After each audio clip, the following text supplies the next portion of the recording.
Okay. So, cup of lukewarm water. Like you can feel it. Okay. And then it's 2¼ teaspoons of yeast. Hey, Natasha, what's going on? Calm down. It's working. He's eating it. Hang on. Okay, just sit tight. I'll be right there. Everything all right? Just in case. Emily's mom is... And then 1 teaspoon of water. Water? Sugar. Or sugar, sorry.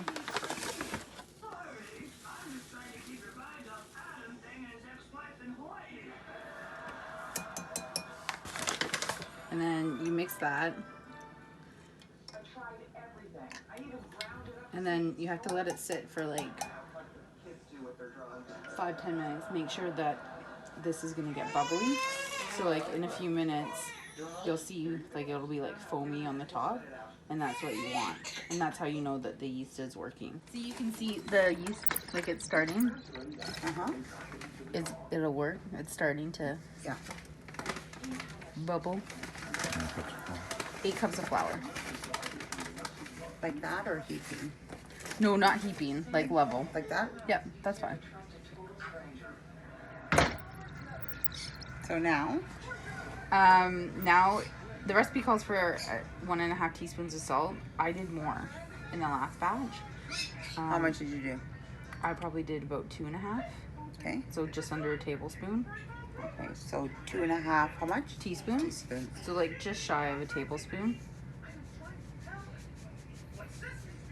Is this a teaspoon? That's a tablespoon. So how much? Oh, stop. And sprinkle that in. And then the recipe calls for 1 tablespoon of the anise, or if you can use fennel seeds. I used fennel last time, but this is the anise ones. 1? I put 2 tablespoons in.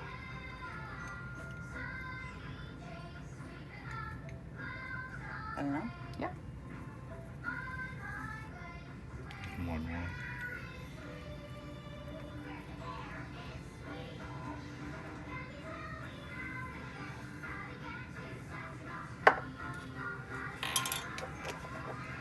Just like mix this up so that it's like the salt and stuff is and the seeds are a little bit combined.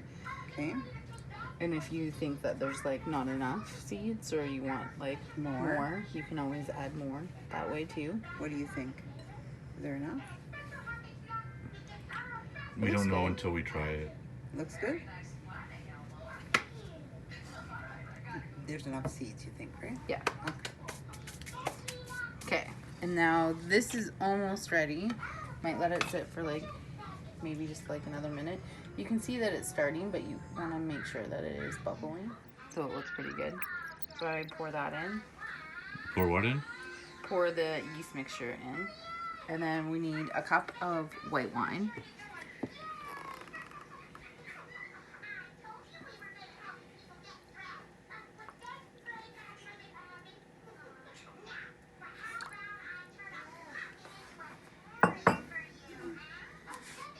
Oh, that's not enough. Always white wine? Yeah.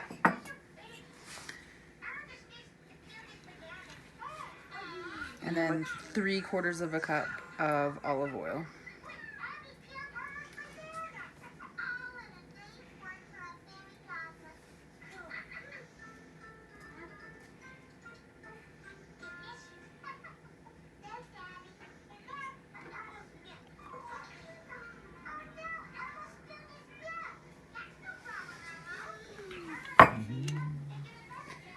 And a little bit more.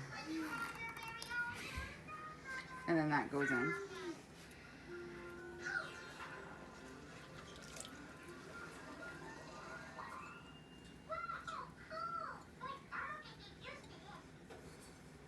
Okay. And then I just start in like small circles to start mixing.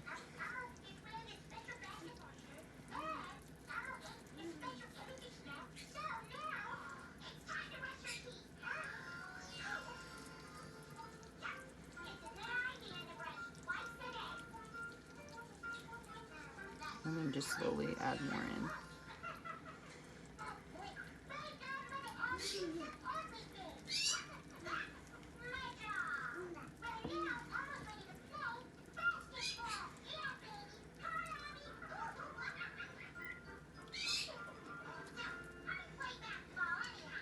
And once it gets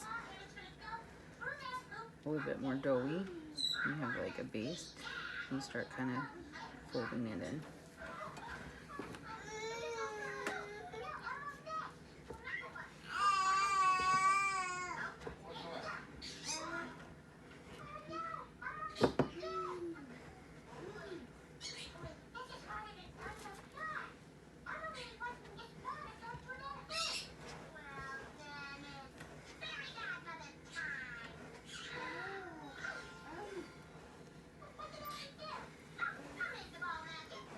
Should you pour it a little bit at a time or all at once like that?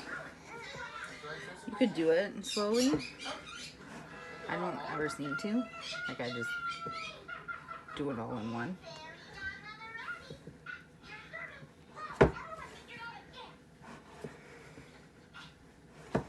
then you start like grabbing it and folding it in medium.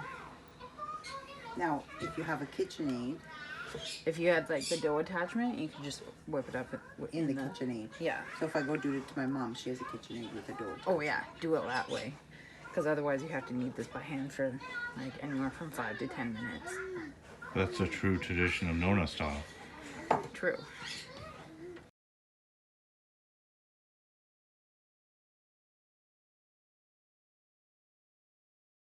Sleep. Yeah, put him to sleep.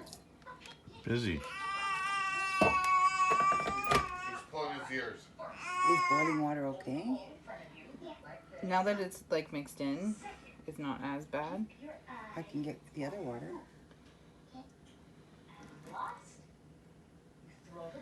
Just put like a little bit in and try to soften it up.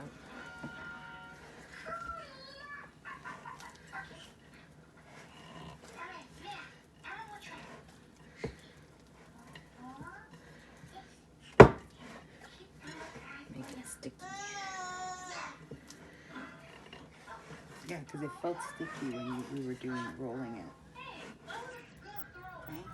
It's not like dry. Right. It's like still moist feeling, but like it's not like sticking to your hands.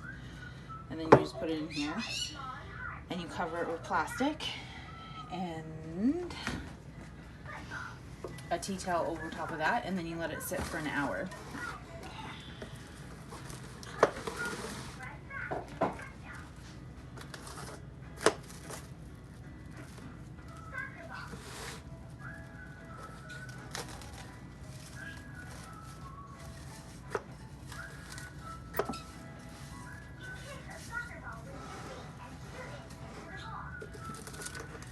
At room temperature, right? Yeah. You want it like on the warm side, like you don't want it in a cold kitchen because the yeast will not work. Oh, I did the same side. What did I do? Hold on. I did the same side. That's okay.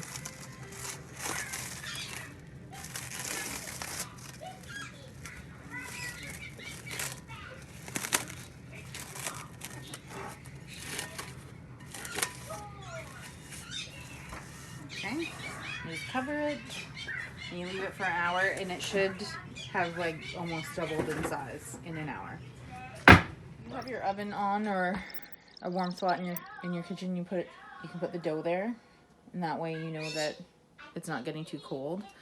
You just want it in a draft-free, warm location.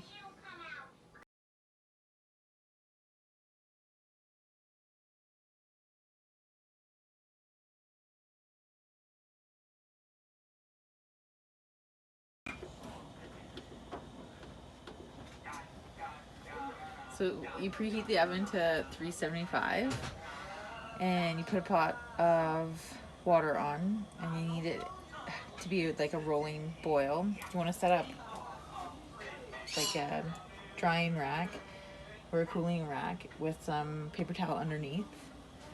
And we normally use parchment paper, but we're out, so we're gonna use cooking spray instead today.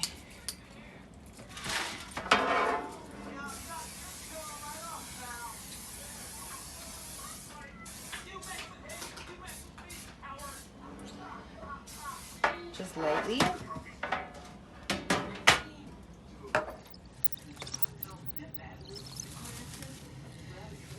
get your dough, put it on a unfloured surface. You just want to knead it for like a minute.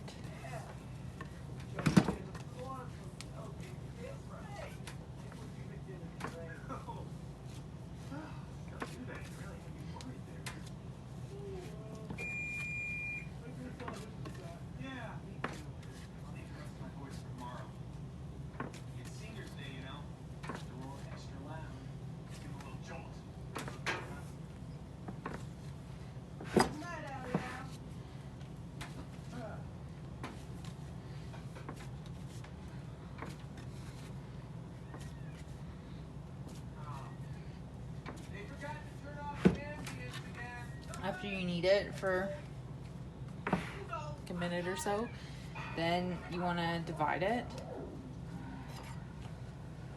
into 4 portions.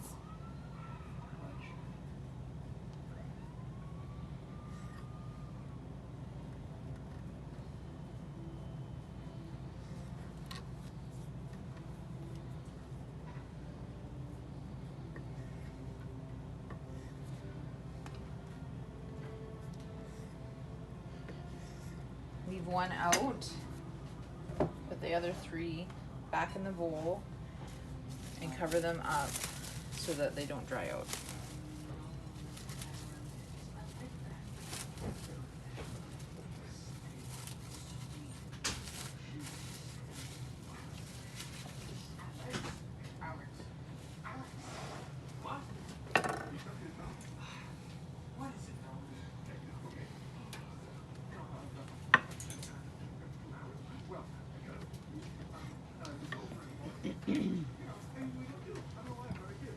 Then you want to divide them.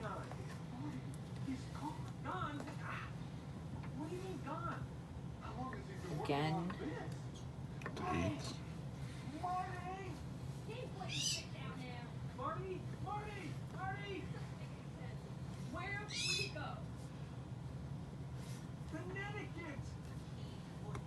And then you want to start rolling them.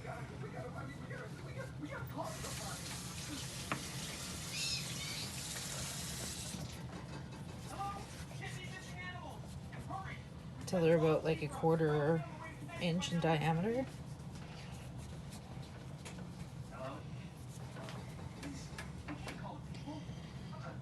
And then you want to pinch them. Loop and pinch? Loop and pinch. You can make them smaller, you can make them bigger, depending on your preference.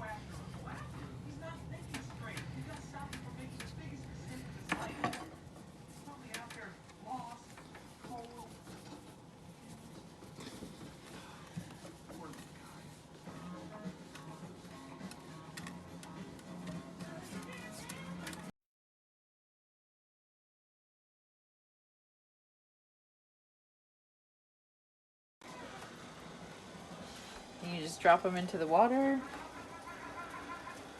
You only do like 3 at a time, maybe 4 depending on the size of your pot. This doesn't take very long. As soon as they float up to the top, they're ready. So you just take them out and you put them over here to drip dry.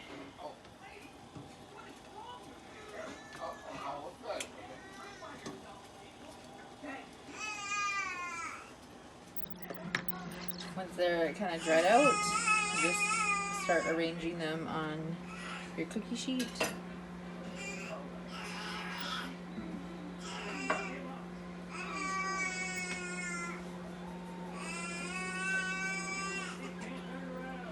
Did you spray the cookie sheet? Oh yeah, I did.